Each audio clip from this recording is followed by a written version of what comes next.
Recording कर रहे हैं। जी जी। कोई एब्सेंट है मतलब जिन जो ज्वाइन नहीं हो पा रहे ना, वो लोग भी जो है ना आपकी रिकॉर्डिंग सुन सकते ओके सर, ठीक है, चलिए। अस्सलाम वालेकुम रहमतुल्लाहि वबरकातुहू। जी, मेरा नाम अब्दुल सलाम है। मैं आज ईवीएस और सोशल की जो है ना दोनों की कंबाइंड क्लास लेने के लिए आपके सामने हाजिर हुआ हूँ। तो आज हम सबसे पहले ईवीएस की तरफ आगे बढ़ते हैं। स्क्रीन शेयर करता हूं मैं, उसके बाद हम उसके बारे में डिटेल डिस्कस करते हुए आगे बढ़ेंगे। ठीक है।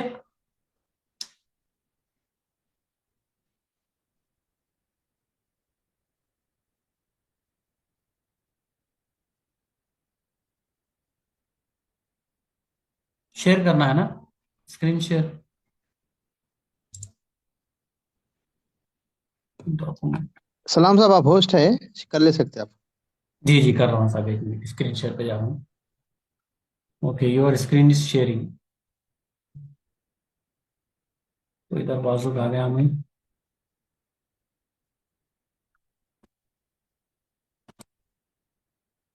हाँ, शेयर हो रही है मेरी स्क्रीन। जी बिल्कुल आ रही है। एग्जैक्टली। चलिए, ये लगेंगे ऐसा कैसा।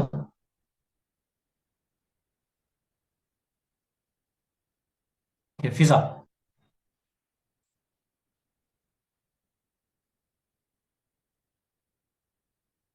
शुरू करूँ सर। जी बिल्कुल ये मैं शुरू जो करिए। मेरा जो स्क्रीन शेयर है बराबर है ना। हाँ फिजा बराबर बराबर। डिस्प्ले। जी जी जी। फिजा ठीक है हवा सर। है। जी, पवन के माने हवा है बोले। देखिए, इसमें जो पहले के जो 5 चैप्टर्स थे वो रिलेटेड टू बायोलॉजी थे। इस लिहाज से मैंने जो है ना 6वें चैप्टर जो सोशल से रिलेटेड है ईवीएस में, उसको मैंने चुना है। तो फिजा, हवा, यहाँ से शुरू करेंगे हम। सबसे पहला सवाल है, हवा से क्या मुराद है? कोई इसका जवाब बोल सकते हैं? हवा से क्या मुराद है?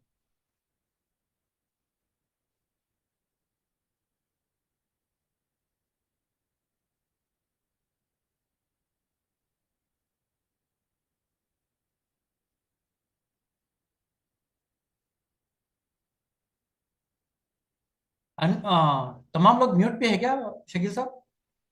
जी जी जी। तो फीडबैक कैसे लूँ मैं? आप क्लास जर्नी में ओपन कर देता हूँ। जी।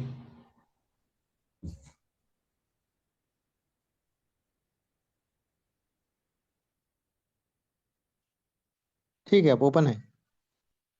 There is everywhere. Mixture of gases, sir. Air is a mixture of gases. Moving Gas air of is called wind. हाँ, Yes, खला है क्या सर? हवा यानी खला।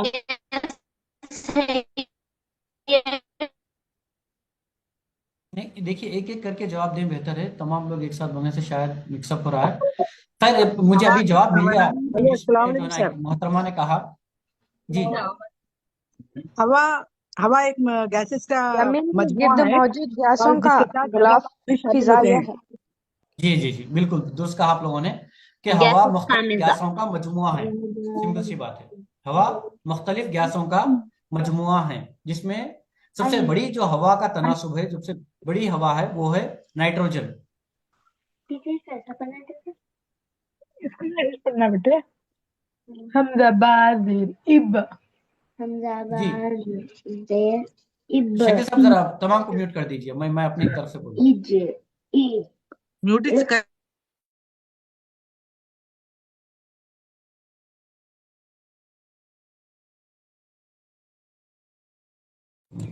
ओके।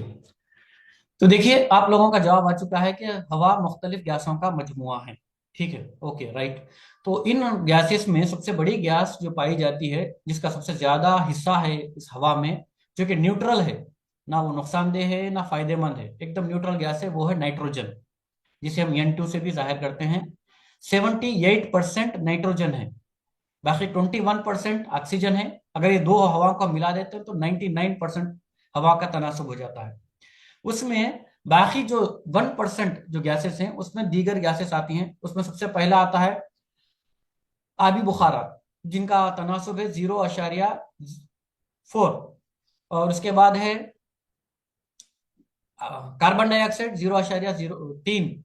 बाकी के उसके हेलियम, नियान, आर्गन, मुख्तलिफ गैसेस हैं। इस तरह से हम देखते हैं। तो खैर ये तो हवा है। फिजा अगर कहेंगे तो मुख्तलिफ गैसों का जो मजमुआ है, फिजाई कुर्रा जिसमें हम सांस लेते हैं, उसी को हम फिजा कहते हैं। और ये एक फैसिलिटी जो फिजा की जो ना फैसिलिटी है, वो सिवाय जमीन के दूसरे कोई किसी सैयारे में मौजूद नहीं है। इस वजह से हवा एक मानों में जिंदगी की सांस है, जिसमें खास तौर पे ऑक्सीजन को कहा गया है। इसके अलावा दीगर गैसेस भी अपना अहम रोल अदा करती हैं। समझिए, अगर कार्बन डाइऑक्साइड ना होती तो जमीन क्या होती? ठंडी हो जाती। कार्बन डाइऑक्साइड वो गैस है जो जमीन को, हरारत को बरकरार रखने में अपना रोल अहम अदा कर रही है। अगर कार्बन डाइऑक्साइड कम रहती या ना होती तो जमीन ठंडी हो जाती। कार्बन डाइऑक्साइड के इजाफे में क्या हो रहा है? जमीन में हिद्दत में इजाफा हो रहा है, जिसे हम आलमी हिद्दत कहते हैं। उसकी वजह क्या है? कार्बन डाइऑक्साइड के उसमें इजाफा हो रहा है। कार्बन डाइऑक्साइड ना सिर्फ, उसके अलावा दूसरी दीगर गैसेस भी है, मोनोऑक्साइड है, क्लोरोफ्लोरोकार्बन है, ये जो दीगर गैसेस हैं, ये इनकी वजह से जमीन की हिद्दत में इजाफा हो रहा है। खैर ये तो फिजाई कुर्रे की बात है।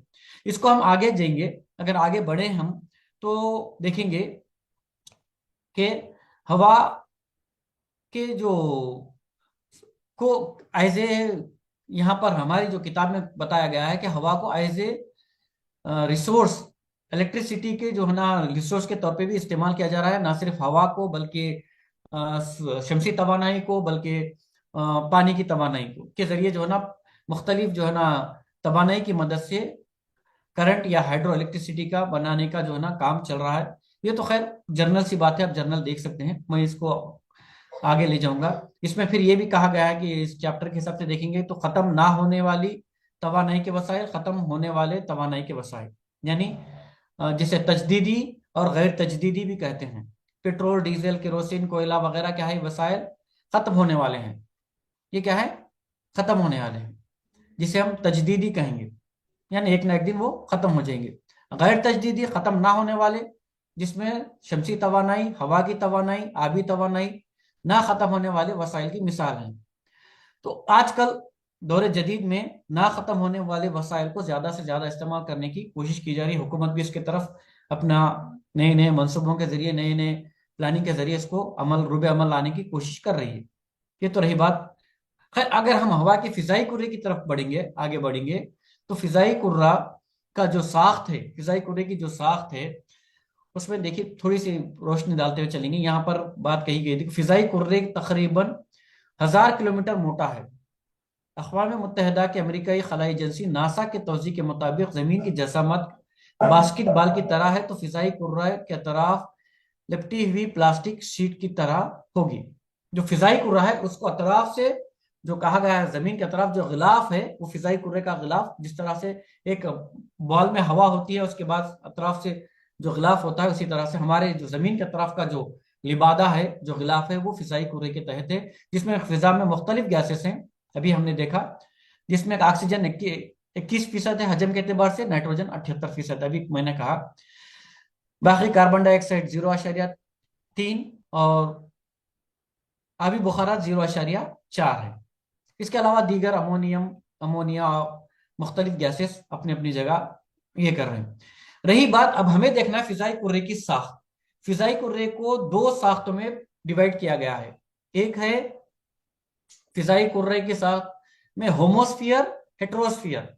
होमोस्फियर वो कुर्रा है जहां तक जो है ना हम ये कह सकेंगे कि इंसान की पहुंच है, या वहां तक जो है ना सैटेलाइट्स मौजूद हैं, वहां तक इंसान की खला तक की बात कहेंगे अपन। खला के ऊपर की अगर खला से ऊपर तक अगर जा रहे हैं और ज्यादा, जिसमें शहाब साकिब हैं, उसमें जो है ना दीगर फिजाई जो है ना मालूमात हैं, फिजा का जो ऐसा शोबा जो आज 900 किलोमीटर के ऊपर का शोबा ऐसा है जहां पर अभी तहकीक बाकी है, वो हेट्रोस्फीयर में गिना जाता है।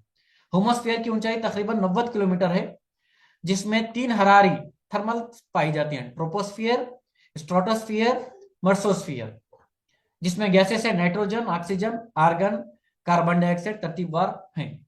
तो देखिए 90 किलोमीटर तक की जो रेंज है, जहां तक कहा जा सकता है कि जिंदगी का हमारे जो पैमाना है, मौसम की तब्दीली है, तमाम चीजों का दारोमदार है, वो तो ट्रोपोस्फियर में है।